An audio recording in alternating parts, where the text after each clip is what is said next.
Next question देखिए। इस question में आज का जो हमारा क्वेश्चन है, क्वेश्चन नंबर 7, इसमें क्या बोलते हैं कि पहली बात तो जी दो कंसेंट्रिक सर्कल्स हैं, कंसेंट्रिक सर्कल जिनका सेंटर सेम होता है। तो मान लो दोनों का सेंटर जो है वो है O पॉइंट, ठीक है जी। अब ये बोलते हैं कि जो बड़े वाला सर्कल है उसकी रेडियस है 5 सेंटीमीटर, तो ये यहाँ से लेकर ये तक यानी कि OA ये रेडियस होगी बड़े सर्कल की, इसकी लेंथ कितनी है 5 सेंटीमीटर, ठीक है जी।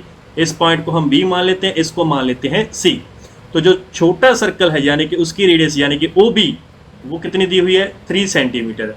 We have to find the length of the chord, ठीक है, of the larger circle which touches the smaller circle. मतलब ये जो है AC ये होगी जी कॉर्ड बड़े वाले सर्कल की, और ये टेंजेंट है स्मॉलर सर्कल के ऊपर क्योंकि ये उसको क्या करता है टच करता है, ठीक है जी। तो इस तरीके से जो है इसकी डायग्राम बनेगी। अब उसके बाद हमें पता है कि छोटे सर्कल को देखो, पहले बड़े सर्कल को अभी भूल जाओ। छोटे सर्कल के लिए OB उसकी क्या होगी रेडियस, ठीक है, OB होगी रेडियस एंड AC उसकी क्या होगी टेंजेंट। और हमें पता है radius and tangents are always perpendicular.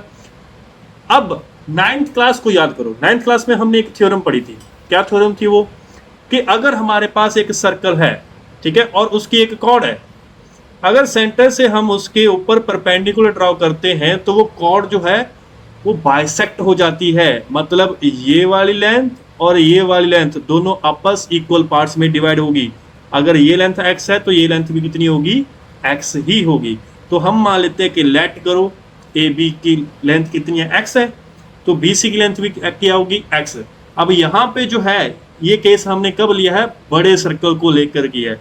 बड़ा सर्कल लोगे, AC उसकी क्या है कॉर्ड, O क्या है उसका सेंटर, O से, ठीक है, B पॉइंट के ऊपर आप क्या ड्रा कर रहे हो परपेंडिकुलर ड्रा कर रहे हो, जो हमें यहां से इस इक्वेशन से मिला है, इक्वेशन नंबर 1 से, ठीक है जी।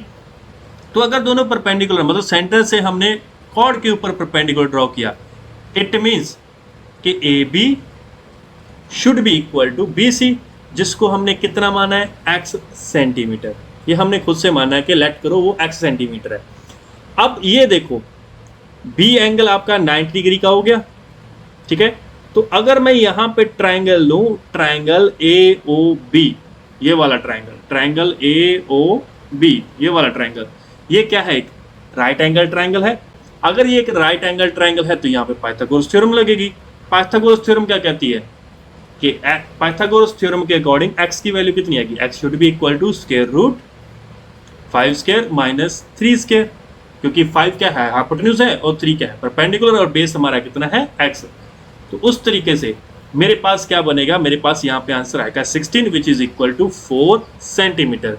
तो अब AB की लेंथ कितनी आ गई मेरे पास, AB को मैंने क्या माना था x माना था ना, तो वो कितनी आ गई BC के इक्वल आ गई, और वो किसके इक्वल है x के इक्वल है, x की वैल्यू कितनी है 4।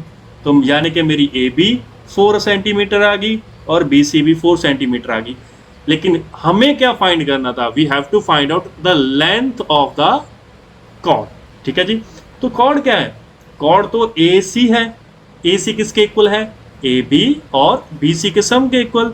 AB कितना है 4, BC कितना है 4, तो टोटल कितना हो गया आपका 8 सेंटीमीटर।